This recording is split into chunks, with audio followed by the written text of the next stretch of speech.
Alright, so is everyone here over the age of 18? Yep. Yes. Okay. So what comes to my mind when I think of dogs is fur, 4 legs, and a tail, but also love, energy, and playfulness. And hopefully by the end of this speech, these thoughts are what pop in your mind as well. So now I'm going to begin explaining to you, my audience, and my class on why they should get a dog as a pet. So around 44% of all households in America have at least one dog as a pet, according to the American Pet Products Association in 2015-2016, and 72% of my classmates said they are at least somewhat likely to get a dog as their next pet.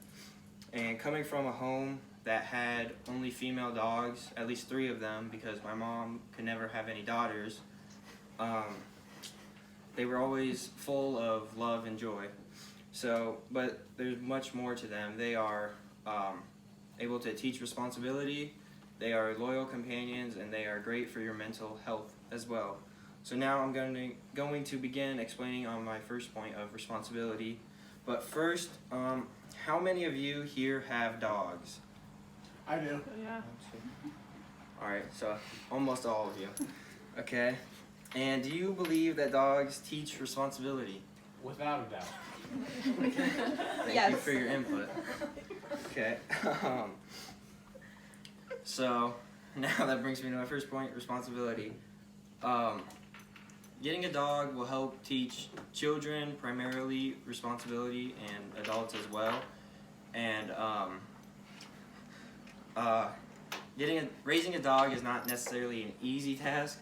You have to take them outside to the bathroom throughout the day, make sure they constantly have food and water, and also you have to clean up after them if they make a mess. So also comes the responsibility of making sure that they are obedient. You want them to know right from wrong, listen to your commands, and make sure that they don't bark unnecessarily. Crap.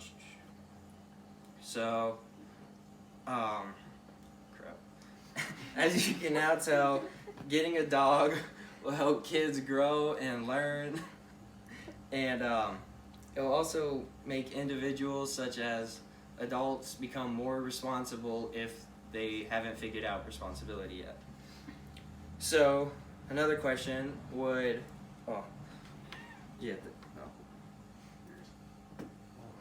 would any one of you consider your dogs to be one of your closest friends or companions? Yes, sir. You would? Yeah. Okay, so that is my second point, that they are loyal companions. When it comes to needing a companion, getting a dog is always a safe bet. From past experiences, whenever I was at home, living at home, my dogs would always be cuddled up next to me on the couch. They would always go wherever I went and do whatever I did. And another example of this occurred in Missouri when a 3-year-old girl got lost from her house and her parents couldn't find her, so they set up like a search crew of around 100 people and about 2 helicopters also to go searching for this girl. And when they found her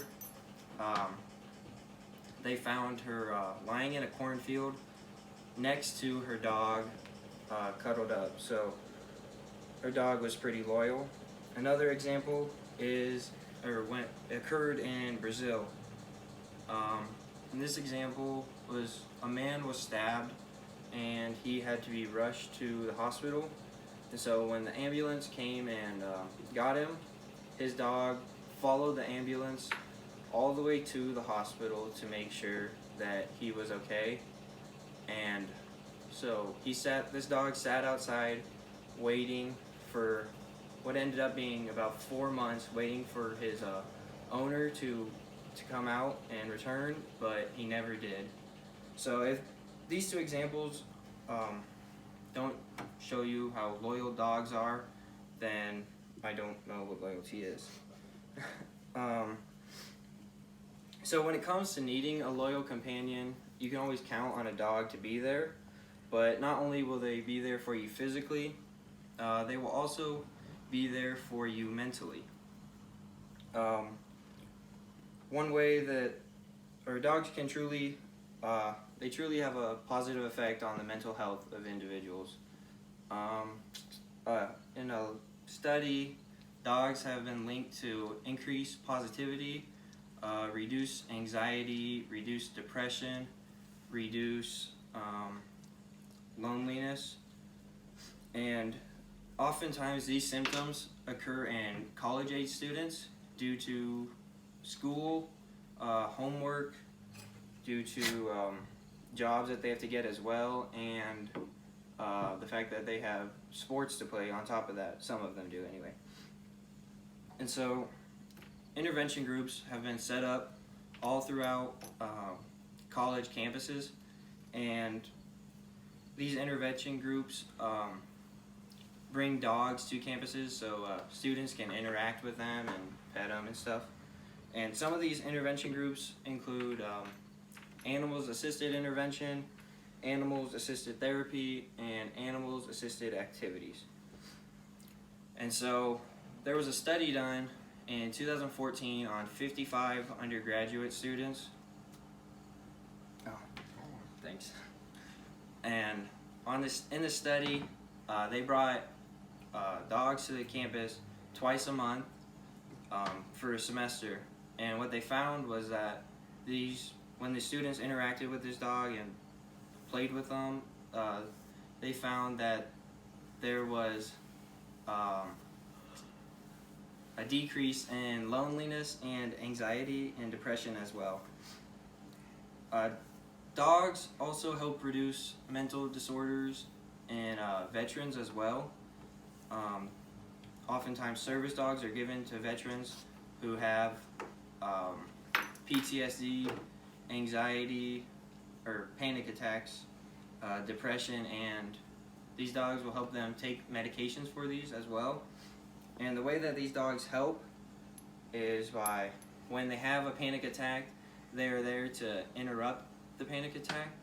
They are there to be near their owners to make sure that to comfort them when they have PTSD, and to also get them out of bed when they are suffering from severe depression. So the primary reason for the service dog is to make sure that their owner's mental health is stable. So with a dog next to your side, your mental health is much likely to be more stable. So now for my conclusion.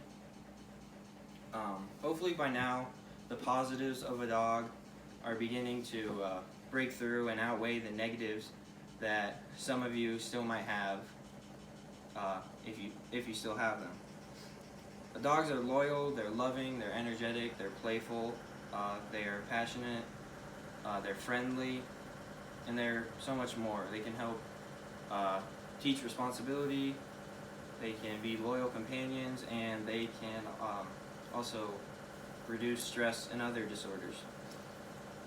So whether you are busy all the time, work full-time, or don't have a job at all, and or you are married and have a great big family, or single and don't have anyone, dogs can be there for you to help make your life better and be beneficial to you.